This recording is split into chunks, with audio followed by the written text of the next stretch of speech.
Welcome friends, let's cricket তরফ থেকে তোমাদের সকলকে স্বাগত জানাই। আজকে আমরা একটি খুবই সিম্পল অঙ্ককে কয়েক সেকেন্ডে কিভাবে করা যায় তা দেখে নেব। আমরা একটা শর্ট ট্রিক অ্যাপ্লাই করব। খুব সিম্পলি আমরা একে পরীক্ষার হলে স্মার্টলি কয়েক সেকেন্ডের মধ্যে করে দিতে পারবো। চলো দেখে নেওয়া যাক শর্ট ট্রিকটি কি।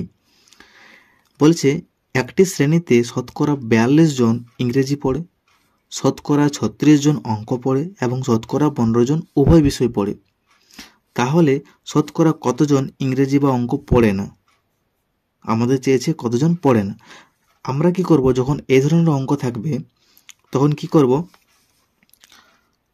শতকরা ইংরেজি যতজন পড়ছে এবং শতকরা যতজন অঙ্ক পড়ছে যোগ করে দেব। তাহলে 42 প্লাস 36 যোগ করে দিলাম। কত হলো না, এখানে হলো 8, 4 আর 3 হলো 7, 78%। এখান থেকে উভয় কতজন রয়েছে না, উভয় যে রয়েছে 15 জন, উভয় বিষয়ে পড়ে বলেছে। দেখা এখান থেকে আমি 15টি বিয়োগ করে দেব। তাহলে এখানে হলো 63। তাহলে 63% কি হলো না, উভয় বিষয়ে পড়ছে।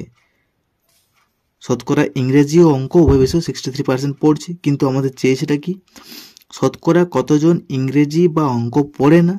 তাহলে 63% যদি পড়ছে তাহলে পড়ে না কত না, 100 থেকে 63 যদি বিয়োগ করে দিই তাহলে কত হবে, 37% হবে। তাহলে এতজন ইংরেজি বা অঙ্ক পড়ে না। তাহলে এই হলো আমাদের অ্যান্সার। খুব সিম্পল, বোঝা গেছে? তাহলে এই ধরনের ভিডিও পেতে হলে চ্যানেলটিকে অবশ্যই সাবস্ক্রাইব করুন এবং মোর দেন শেয়ার করুন। So take care, keep growing and stay motivated.